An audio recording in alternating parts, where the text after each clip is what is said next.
Now let's go to The Hangover 3, Scotty. What is The Hangover 3 about? Well, they actually went with an original story this time, which is a plus. But there's no wedding, no bachelor party, no roofies. Mm-hmm. Kind of unfortunately, but this story actually... You like the roofies, do you? Well, it just made for a more interesting story mechanic. I don't know. It actually starts with Alan. The story starts around him because he's dealing with the death of his father. His friends, which include Phil, Stu, and not Black Doug, staged an intervention and suggest What's an intervention? Intervention. It's me mispronouncing a word on air. Thanks for pointing it out. Yep. They suggest that he spend some time in a mental institution. The three of them agree to accompany him on the 2-hour drive to the facility to kind of be there for him. And on the way, they're confronted by a new character named Marshall, played by John Goodman. He's looking for Mr. Chow from the first 2 movies, who's stolen a large amount of gold. Marshall abducts Doug again, or that's how he winds up missing, and demands that the remaining 3 locate Chow since Alan's been contacting him by snail mail. They set off on wacky adventure to track him down, and hijinks ensue. So, like I said, it's an original story, the rehash from the film, but Justin, was this a much-needed improvement over the last sequel, or did you leave the theater wishing for some coconut water and aspirin? I liked it, but I felt like this one went for a bit more drama, especially towards, I think, the second half of the film, lets up on the laughs to try and go for a bit more dramatic tension. I love the first one. I like the second one more than most folks.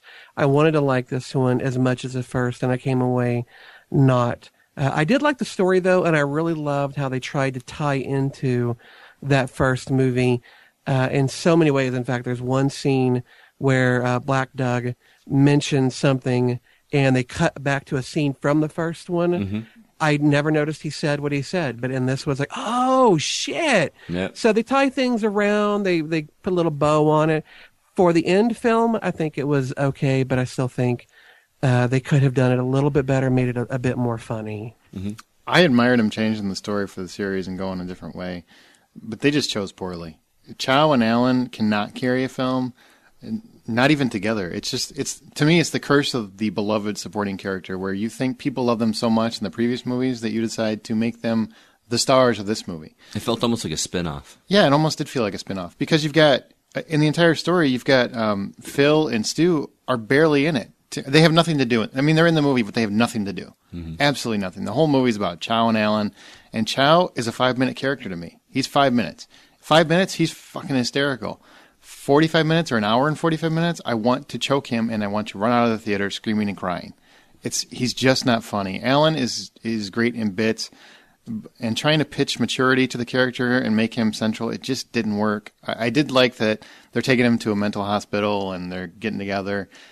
The rest of the movie just didn't work. I kind of like the story just didn't work for me. I kind of like the setup, and it went some interesting directions, but it was just trying too hard to reach for some really long out there jokes, which is sad because there were some really funny.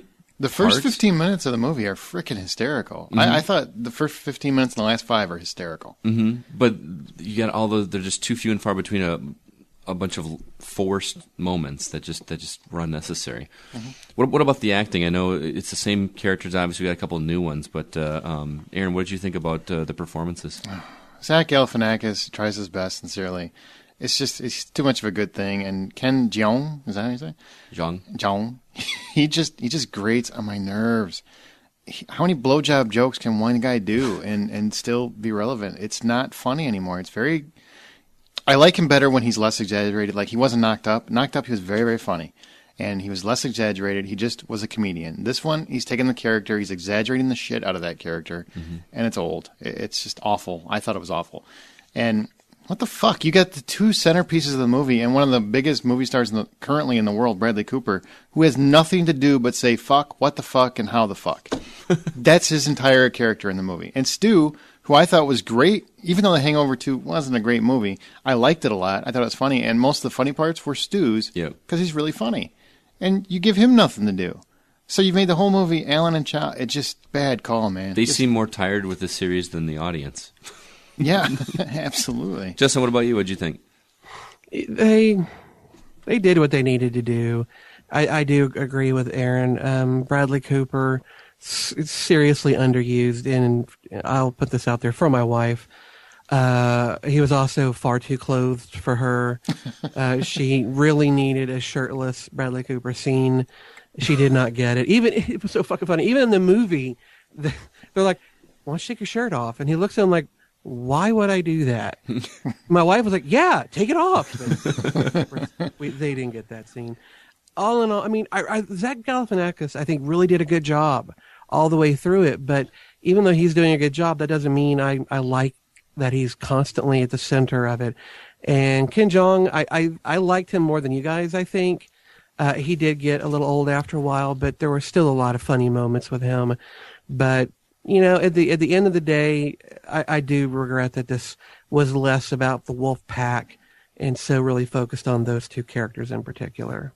Now, when you're dealing with a comedy, you know, you're not talking about a whole lot of big special effects or anything like that, but, you know, we still like to talk about the production and that kind of thing. And I know, particularly at the beginning of this movie, it actually took a different turn in that. Aaron, can you talk about that a little bit? Well, I think for a little bit they tried to make it more of an action comedy. Yeah. It doesn't feel like the Hangover movies. And not just because they changed, you know, the actual hangover aspect of it.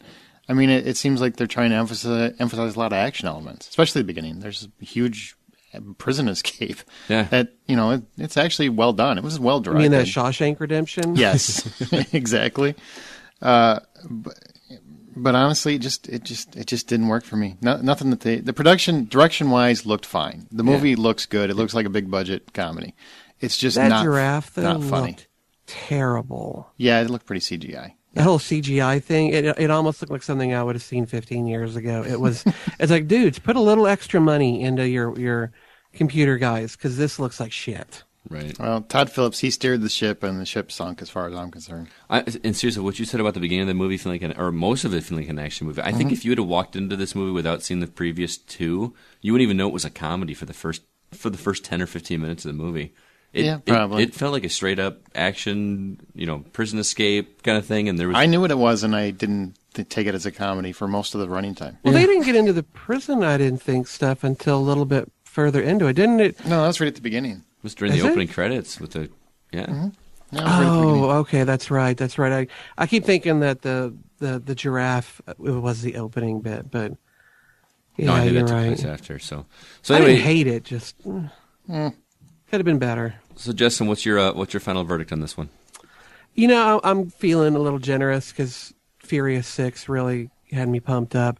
I'll give it a 7 out of 10. Give it $7. I'm really being kind though. Fuck it, yeah, I'll give it 7. What the hell? Okay.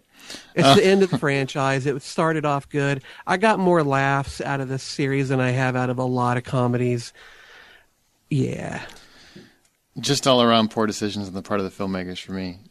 15 minutes at the beginning, 5 minutes at the end are not good enough to rate anything. It's the most disappointing movie for me of the year so far. 4 out of 10. Wow.